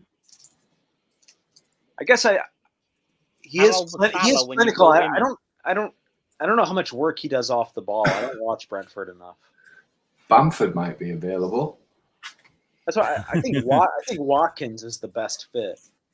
Liam Cooper's going in the summer, so what would you? Watkins not going anywhere. Villa's in the. Liam Cooper's an upgrade on Van Dijk. Clearly, would you consider Solanke as a clinical striker? We sold him to Bournemouth. Okay, fair enough. I guess I didn't realize that. I don't know. Maybe we have a buyback. That's not a bad call. Well, I'm sure you guys have some outrageous like sell-on clause or something. Yeah, this is the only year he's ever done this. I mean, hey Chris, how long have Van Dijk been at Liverpool for now? 7 years. Probably like 7 years. What is he like health-wise? Like, can he stay a couple more years, or is he just checked out because Klopp is leaving? Where do you think his status is in the future for? I think he's got at least 2 more years. I love Konate, but he's always hurt, so we have to get another center back because Matip's leaving. We need people act like backs. People act like Van Dijk is on his last legs, but there's still a player in there, and people seem to forget that. And honestly, he had a much better year this year than last year. Like I thought, if you had asked me a year ago, I would have thought, he was on his way out. But I think he was good for most of this year. I mean, really, for 32 weeks of the season, our defense was as good as anyone except Arsenal's, and it's only really in these last 5 weeks that we've started letting a lot of goals in. I asked that question because last night I was on the Arsenal fan circle when we were talking about Van Dijk, and to me, I think people are discounting how good he actually really is, and I know he's been banged up this year and the past 2 years really. And he still has a lot of value to that team. He's still like one of the captains, if I'm not mistaken. And he's still a good leader. If you want to add that in there as well. So I don't think he's going anywhere. No, same here. And I kind of wish that he was at Arsenal just as a backup, but he still has a lot to offer as a starting center back. And don't take him away from me. I think that question was like an indirect. Whatchamacallit? Moving on. No, not in moving on, but like he wanted to plug. The Arsenal fan circle. Exactly. Did you know he went on the Arsenal fan circle? BX Gunner brings up a good one. Who's going to go after Alexander Isak because he's too good to not play in the Champions League next season? He'll stay at Newcastle. Right. Well, I know that people want him at Arsenal, but what concerns me about Isak is that he's not always hurt, but there's injury concerns. Especially last year that he didn't really play that much because of injuries, and this year he's been pretty decent, I guess. Stylistically, he'd be perfect at Arsenal. Yeah, but again, it's a risk with injuries in the past. Yeah, that's a big get. Who does Leeds get as a striker? Do they need another striker? Eddie. Oh, almost certainly. We haven't got a big enough squad for the Premier League, quite frankly. You need to have 2 players in every position, realistically. Yeah. And I'm not certain we quite have that. Is there any players in the Championship that are not going up that you would target? Well, BX Gunners pushing Hardy right on Liverpool for some reason. And Arsenal too. Yeah, I suspect it's mainly because of where he's from. America. For anyone. Culver City? Would I take No, anyone but- from the no. Championship? That isn't going up, like Morgan Whitaker or I'll tell you, I would take. I'll take fucking Carl Walker Peters tomorrow if I could. you got to win. You definitely have to win this weekend if you want that. Well, they're not going up, so that was the answer to your question. We don't go Other up. than They that, go. We go up. They don't. We make them. Is an offer. this if we go up or if we You go up. is it- Who right?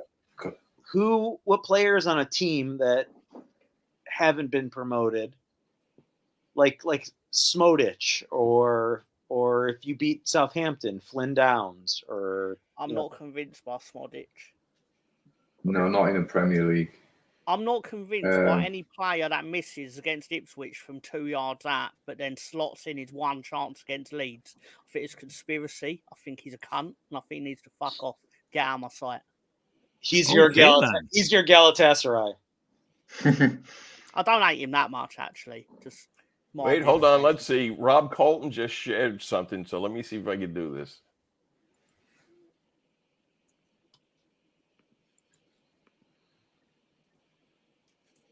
I guess not.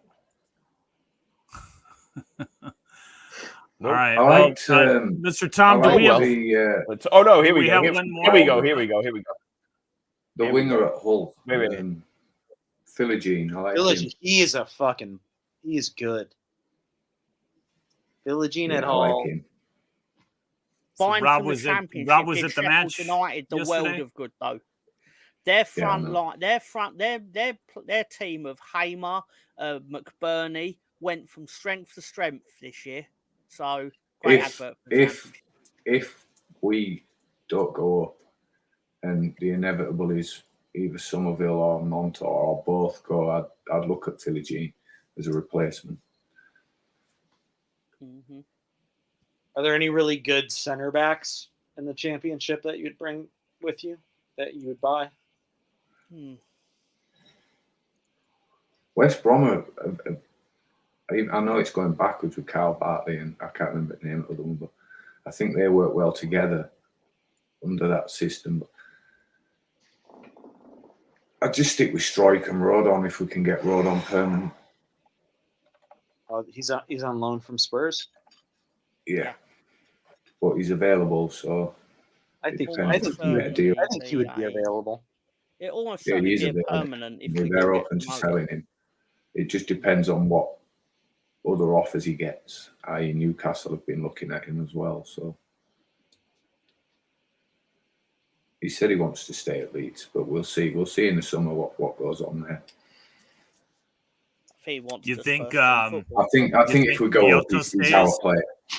No, I think we sell Monto regardless whether we go up or Yeah, that's down. too bad. Yeah, I think it's an opportunity to like move on, get a good price, make a nice tidy profit on him, Yeah, we need to and make some move money. on. Because Underline you the guys got him situation. for like 5 4 million. rolls of toilet paper, Yeah, it's right? about 4.7, something like that. Yeah. All right. Do we have one? There we go. We have the Yoda himself. 115 FC. What is 115 FC? The number of charges against them. Words. So difficult for me. Their numbers. Go ahead, Mr. Tom. Basically, the narrative in my mind that this will play out is Arsenal will get while Arsenal is 0-0, Arsenal may score, could be wrong here, but then news will filter through that Jared Bowen has opened the scoring at the Etihad, and their little willies will start to tingle. They may even start to fill with blood. But then, basically, their normality will resume, and 115 will then start to,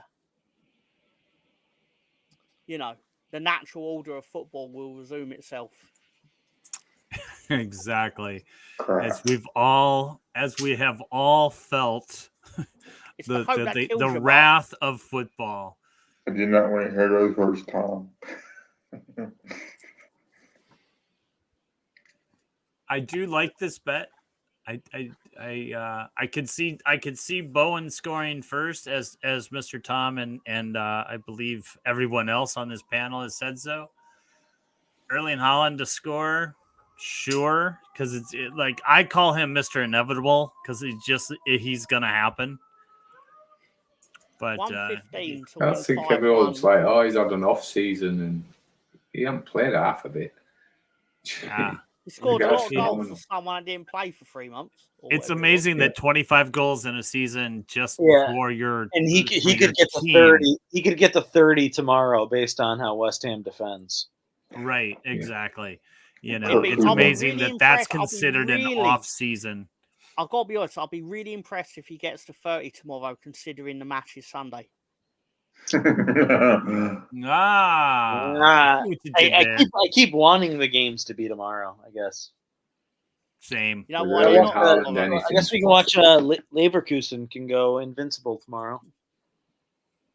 That's kind of fun. If they played the German Cup, They would be final the yet? first, wouldn't they? They play Augsburg in the league.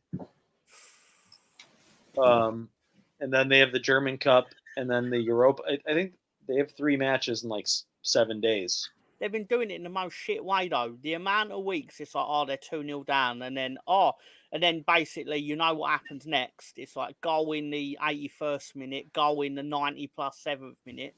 I'm sure it's like rapturous for them, but wouldn't it just be a lot better if you win 1-0? Right. Get Be a lot just cooler. grit one out. It's like they've now become concerned with just not losing Right. rather than winning.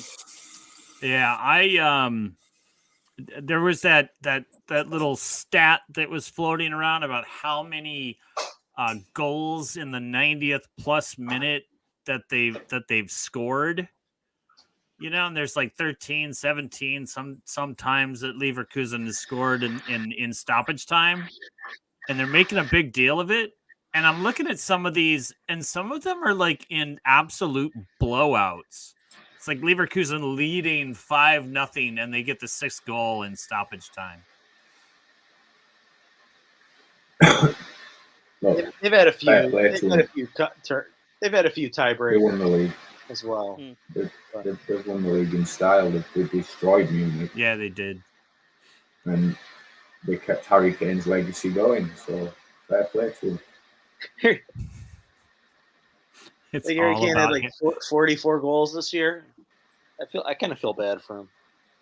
I don't. You can't feel bad for him, man. Look, when he's playing for England, fair play.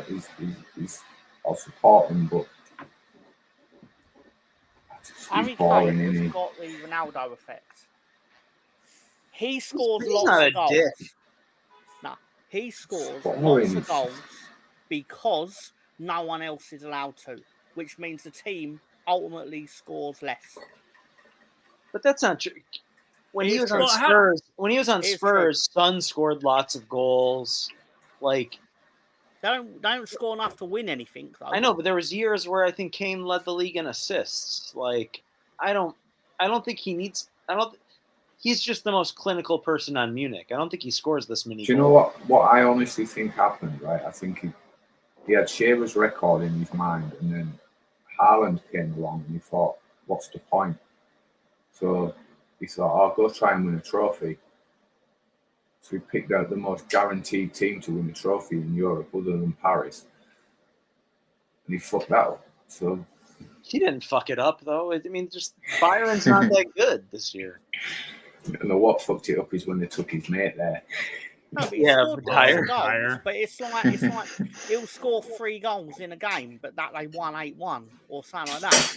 So it's like his goals weren't really key in key games. He wasn't there. He didn't score against Bayer Leverkusen when it mattered.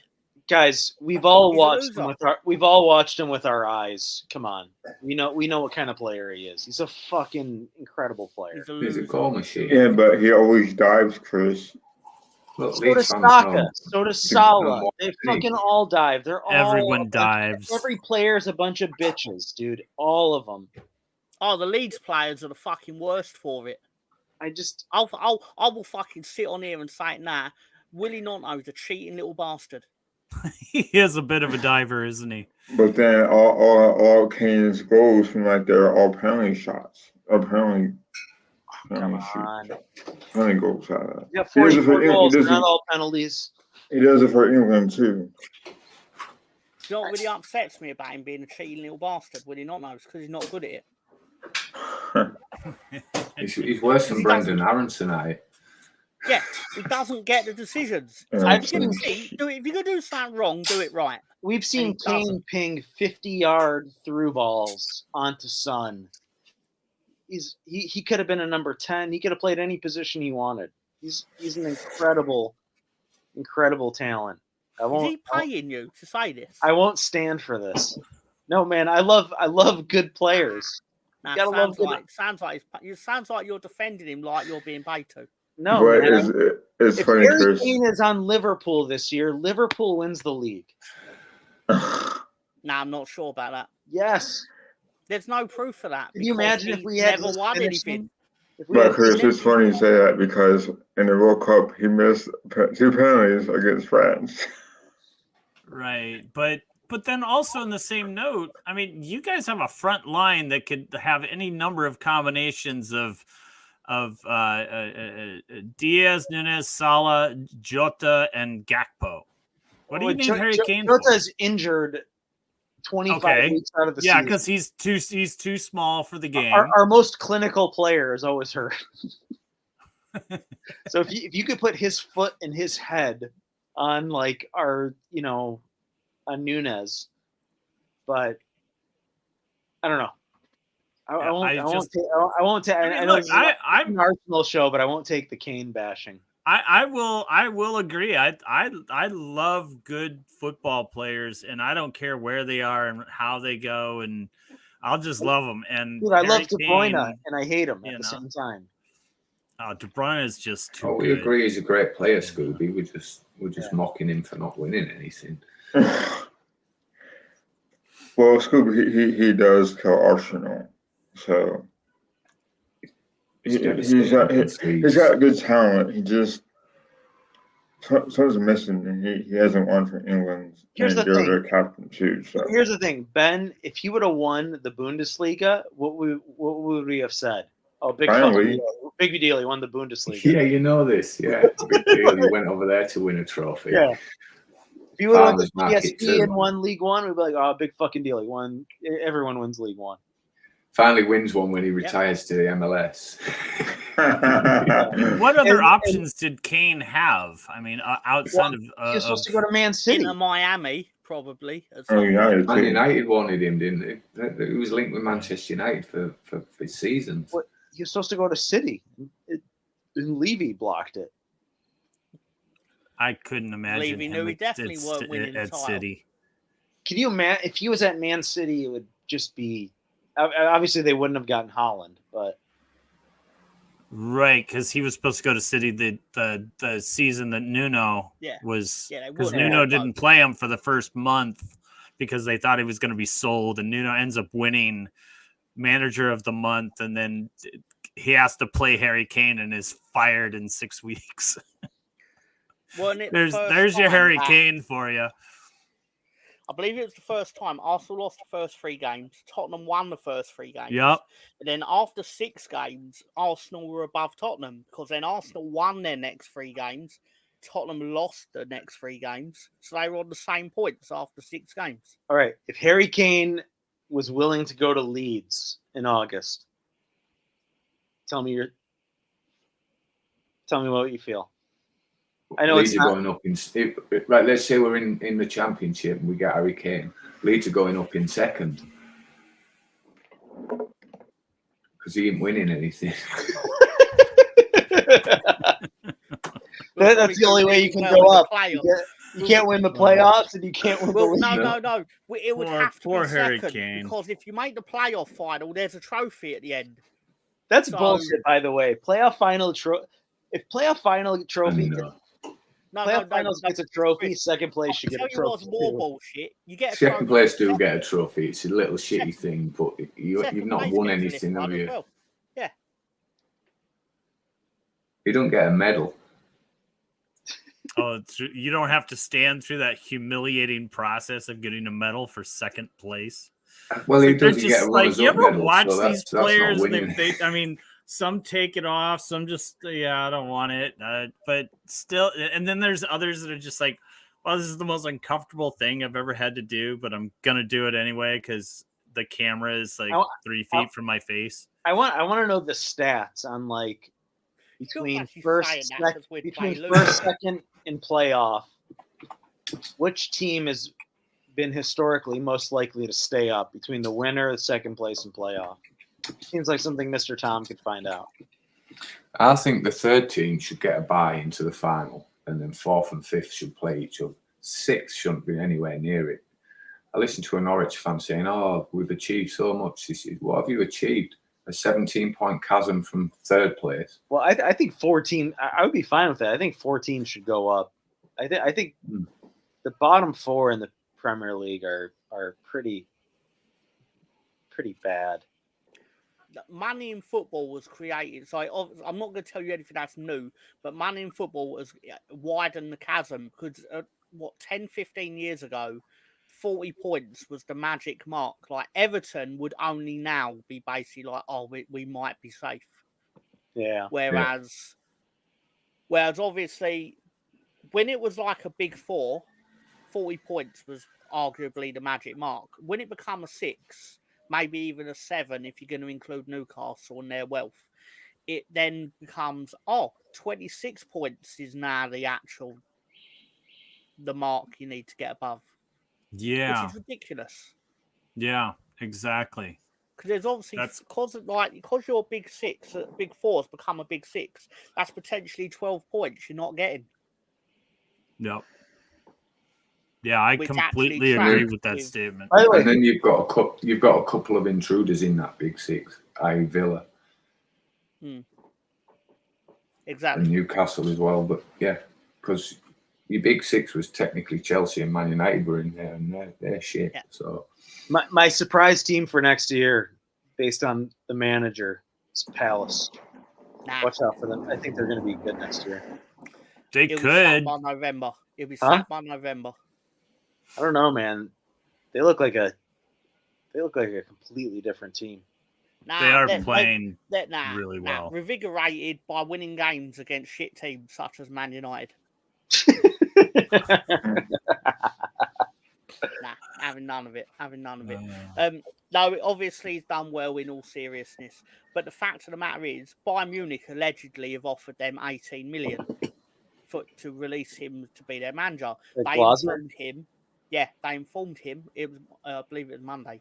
They informed him that we're not accepting it because we're going to hold you to your contract. To which he obviously went, yeah, fine, great, okay, cool.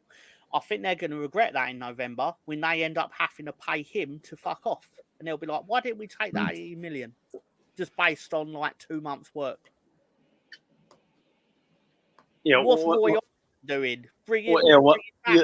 Once you see what he's like without Eze and Elise, once someone else buys them. Yeah, that's my genuine thinking. It's like your team's arguably going to get worse over the summer because the players you've leaned on to get these 5 wins in 6 or whatever it is are the players that the Sharks are all circling around. Therefore, I don't actually think they are going to push on in the way everyone's like QPR is going to be a team to watch next season. Thanks, Scooby. Thanks for joining us. I think Elise can be as good as any right wing in the league. He can. But he'll probably at this point, wouldn't you have issues about his health? He's young, man. I don't think it's a big enough sample size to know if he's injury prone or not. I don't know, but he's just a different player. I don't know. There's something about. I don't know if he's like a throwback. I know he plays out wide, but he's kind of like a number 10. I don't know. I really like him.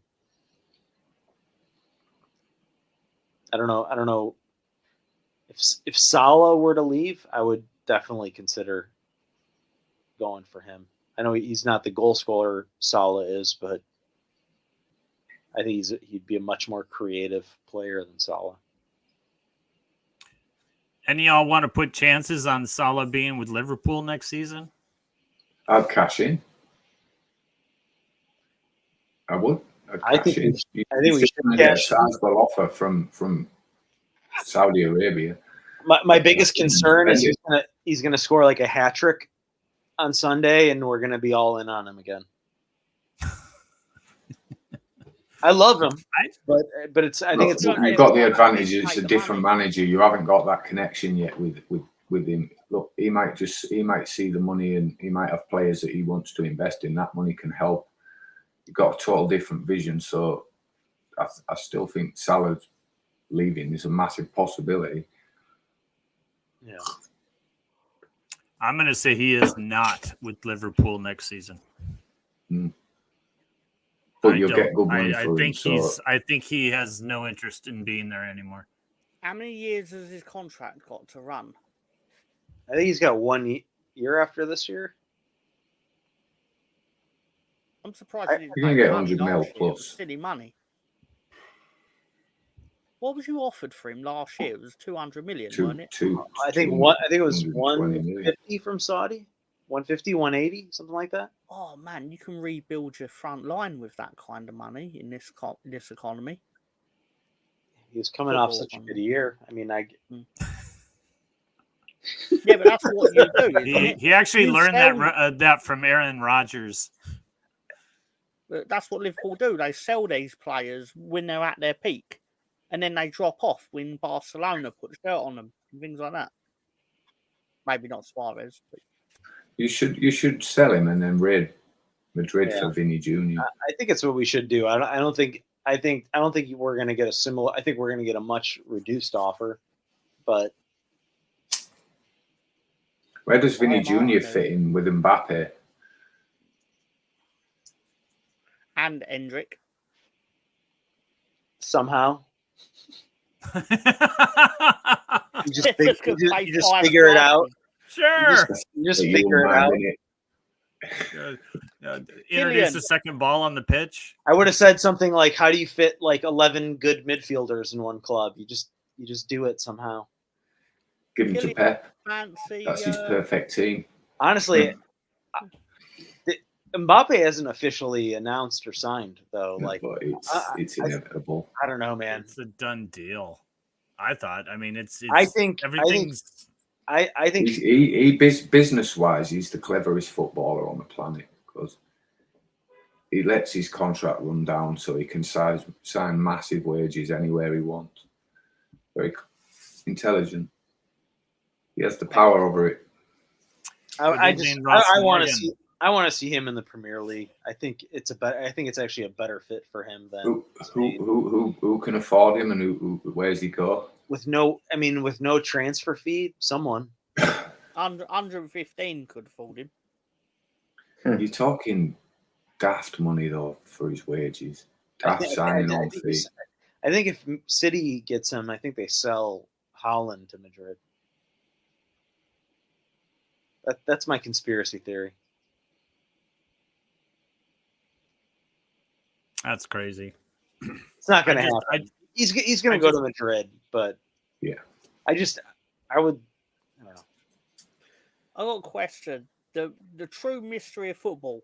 How do you not win the Champions League with Messi, Neymar, and Mbappe up front? Because then that means three you people. Have Pochettino in charge. That means three players. That means three players aren't tracking back. That's how you lose. Yeah. I think I'm thinking of it from a football with like FIFA perspective. Like you got your forward line dream team. It's like, yeah, but on grass, they have to defend. Well, the thing is, we've had a forward line dream team for our league all season, and it's come unstuck for us many times.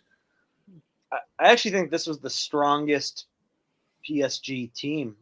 I mean, they hit the post 6 times against Dortmund. I mean, this was the year that they built around Mbappe with more role players. They they should be in the final. With that said, I thought they got fortunate with circumstances against Barcelona. I hope Dortmund fucking destroys Madrid. It'd be really funny if they did, because it'd stick it to that fucking ball. For some strange reason, this trophy's theirs. It's they're the Man United of this trophy out there. And I know more master would be in his grave right now, but yeah, they just somehow win this trophy all the time. It's like Arsenal. Even when they've been crap, even when they've been shit, they've won it. You know, Zidane, they weren't the greatest team under Zidane, but they managed to win it 3 times. Every year that I think they were the best team in the league, they weren't that Mourinho team that scored 120 goals and finished with like 100 whatever it was, 106 points or something. They didn't win it. It's like Chris, what was that team with Ozil and Benzema and Higuain and all them? Higuain and Ronaldo, Maria and Ronaldo. Yeah, that team that. Well, Ozil, right? Ozil was last year, right? Yeah. But Are Girona going to be allowed to play in the Champions League? Because according to the UEFA rules, you can't if you're owned by basically like a sister club. Can't. They're not 100% owned though. I thought. Right. I thought they were only 80% owned or something. Because around you sell 10% of your shares. Leipzig and Salzburg were allowed to both be in the Champions League at the same time. Yeah. Ain't they legally 2 different companies though? Here's the thing. Man City is either lawyered up enough to make sure that it's not an issue. I'm sure it will. I'm sure they will both play. Or to put it another way, well, it's like if it will definitely not be Man City not playing in it. Yeah, so it's like can Man United and Nice both play in the Conference League together if they're owned by Ineos? Yeah. I just wondered more than anything, but aren't they legally not allowed to call themselves Red Bull? So they have to call themselves RB. They're RB like so right. They call themselves Toro Rosso instead. Yeah, I think it's because the Bundesliga doesn't want to like support any sort of like corporate entity. Yeah. Well, then Bayer Leverkusen's a problem because that's Bayer the Yeah, but that's also like that's been their name since the very beginning. Yeah. You know, that's been their name forever. It has more than just a corporate significance to it. Where Red Bull's just it's just Red Bull, and you have Red Bull Salzburg, you have Red Bull New York, you have Red Bull here, there, and everywhere, and Red Bull sucks. And then it's like someone, you know. It's strange that they've still not won anything though. Yeah. Is it Wolfsburg? Volkswagen? Yeah, I think no. FC Wolfsburg, yeah, sounds right. It's strange that Red Bull Leipzig, they say, have not actually become a powerhouse in Germany. And I know you can say, like, if they're in the Champions League or that, then they're doing well. Yeah, but fine. But, like, every other takeover has led to generally that team dominating. Yeah, they don't, which I find a bit... We've always got the pull of Bayern in that league, though, aren't you? Where well, you got to remember when Red Bull bought them, they were in the 5th tier of Germany. So any decent German league player ends up at Bayern, and then they'll sell them back when they've used them. This is my thing on why Bayern Munich. This is how Bayern Munich maintain their stranglehold, because on the years they don't win, they just simply buy the key players off the team that did win. Yeah. When Bayer Leverkusen, ironically, last time Bayer Leverkusen challenged them in 2002, they just went and bought the best players. I believe it would have been Michael Ballack and Z. Roberto. The Fergie tactic, wasn't it? Fergie used to do it. So he stopped Arsenal. He bought Van Persie. That's why, I mean, it's kind of why I hope, and maybe it's just a lucky year, but as much as I kind of wanted him to go to Liverpool, I hope Xabi Alonso stays there as long as, I mean, though all of those leagues need to reintroduce parity, because they just need a it. relegation system, though. Yeah. Right. Like, actually maintaining that is non-impossible.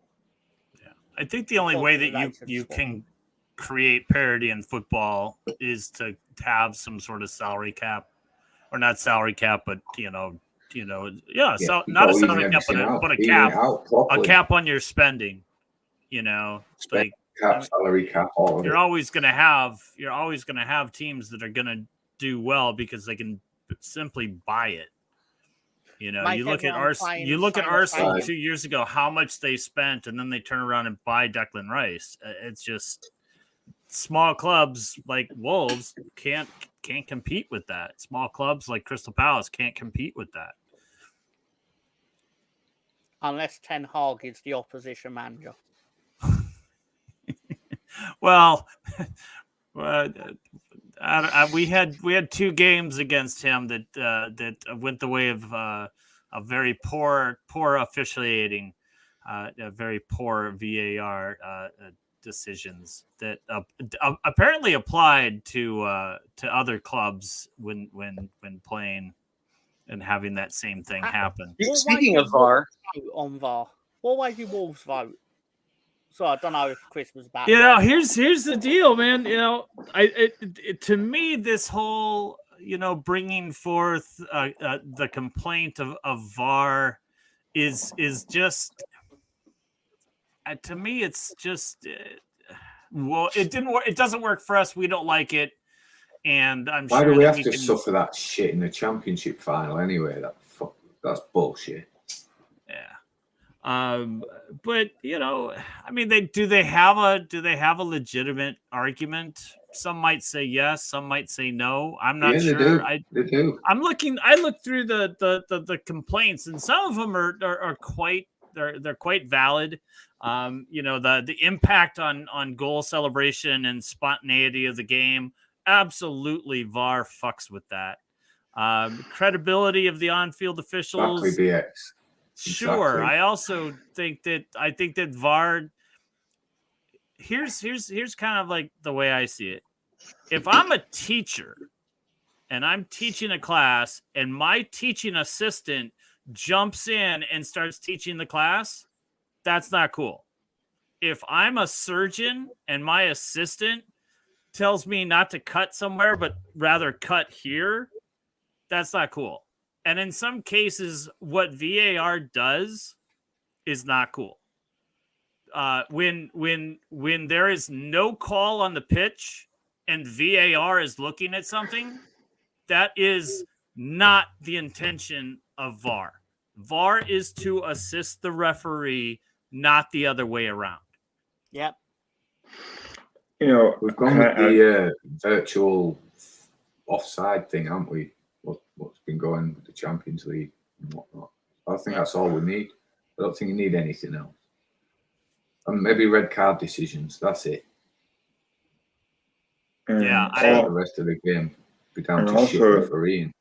And also, the Championship. Lonnie, go ahead. They take as an Arsenal fan, right? We all remember the game against Newcastle, and not only that, it took a long time for them to figure out which call went which way. For example, there's talk about the offside, then there was talk about the ball being out of play, and then there was the foul that occurred. And it went on for quite a long time. And when they had an answer figured out, they made more excuses on why it should stand. And that, to me, is more about the time being wasted trying to figure it out, more so than getting the right call. And in that case, us Arsenal supporters kind of felt they were robbed because it took so long, and clearly it was offsides, or clearly the ball was out, and clearly the foul occurred. Right. So we felt kind I guess the sense of the word was betrayed by VAR in that sense. And at the time of the game, it was a 0-0 game, and it was a tightly contested game, and also it was a rough game on both sides. So right. That was a hard pill to swallow at the end because it took so long to figure it out. What I don't like, and this will kind of dovetail with what you're saying, Lonnie, but what I don't like is when there's multiple, like within an issue, there are multiple VAR, decisions to be made. It's like, okay, so at this point, we're looking at this, but we got to go a little farther back because when we were looking at that first issue, we found a second issue. And, wait a minute, there's a third issue, which I definitely think there was like 3 things they looked at in that match that you were talking about.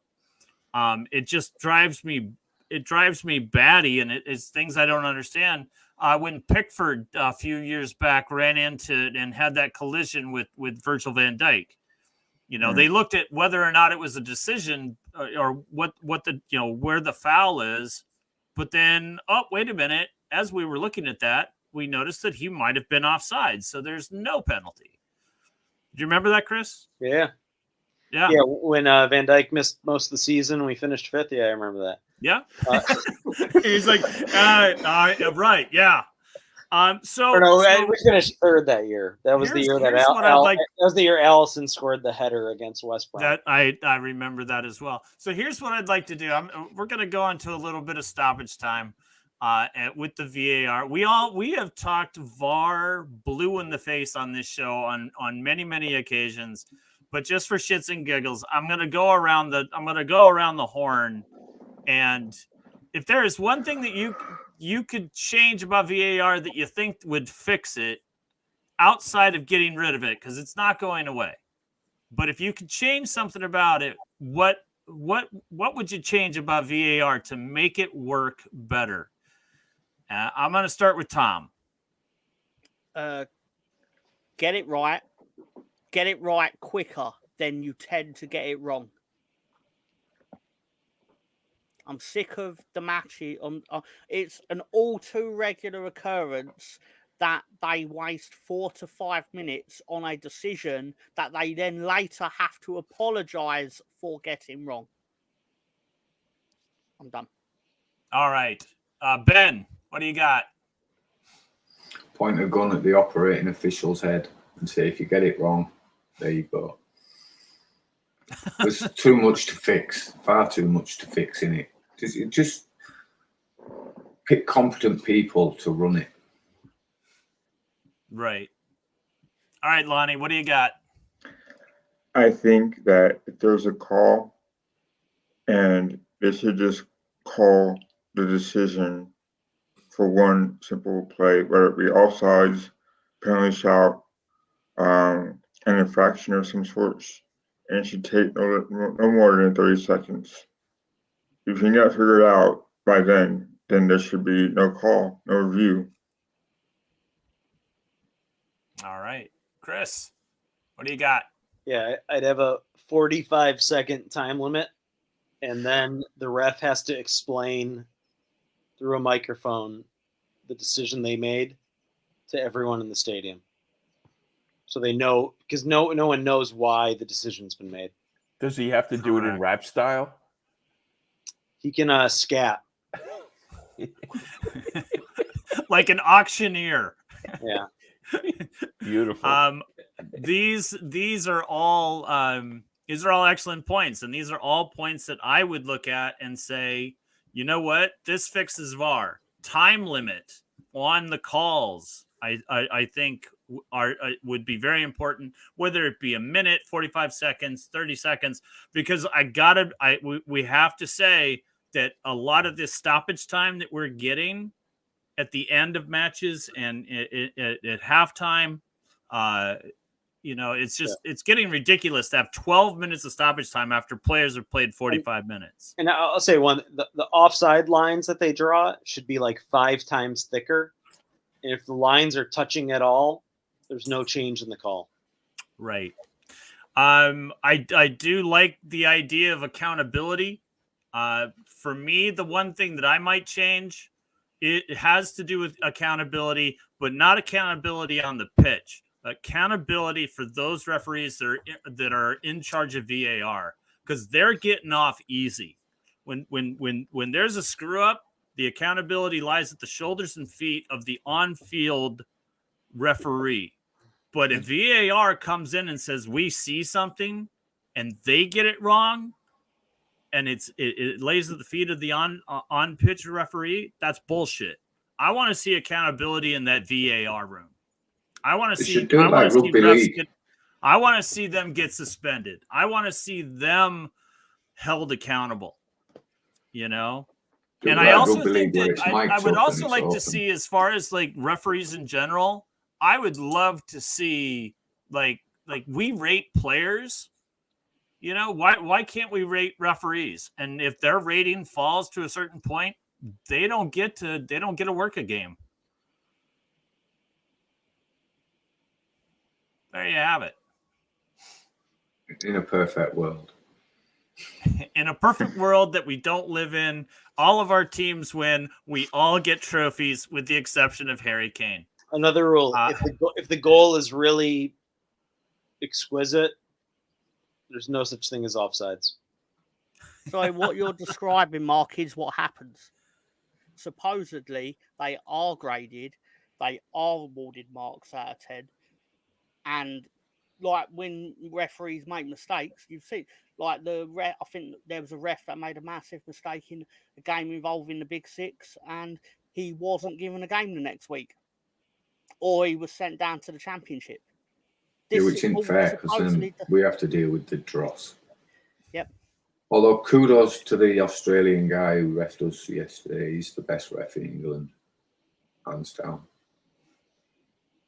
I think we should have Italian refs or French refs in England. We should have other countries' refs. I think I wrote that in the chat, that you have to officiate, you have to ref in a country that you're not from, because and swap it every year, so you can't get you can't grow fond of a team and players and like they do. I know you can't ref on the team you support, but you can still indirectly impact. Yeah, of course you can. Yeah. So yeah, most of the refs all right, folks, tend to be from Manchester or in the surrounding area. And there's a area. team that the refs, they don't ref the team they support, but they ref the team they hate. Yeah. All right, folks, that's the final whistle. Thank you, everyone, for supporting me with the absence of Lolo. It's been a real gas, and I hope, Lolo, you made your flight where. Who? I don't know. I think his name's on the marquee.